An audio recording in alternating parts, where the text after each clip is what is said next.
Takže ahojte, vítejte u tohle videa.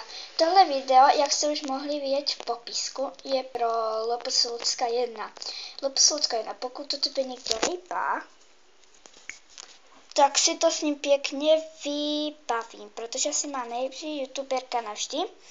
A to video, co máš v popisku, tak jako... To ti teď říkám, proč si navždy má nejlepší youtuberka. A pak je LPS Everní, sorry, teda LPS Chain TM, pokud jsem pomýlila. A pak je tam LPS Valinka 8. Jako já ti mám fakt ráda, zbožňuji tě, obdivuji tě, jako takhle posadí, jo.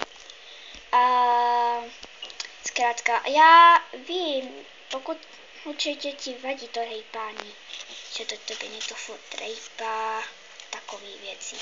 Já vím, nemusíš to schovávat, já to dobře znám.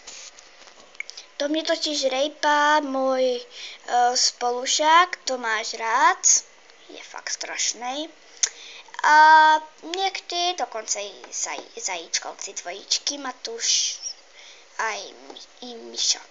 A promiňte, že teď mluvím po česky, protože aby mi víc LPS 1 rozuměla.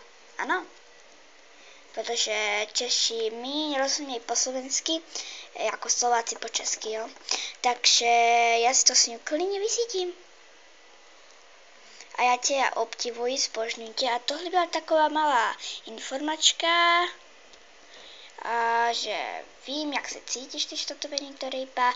Ani já nemám ráda, když to mě někdo rejpá. A na otázky taky neodpovídám. A taky žádnou nemám. Ale na Vánoce jsem si psala cidoky, takže už budu mít asi cidoky. Takže to byla taková krátká informačka, 2 minuty. Tak ahoj!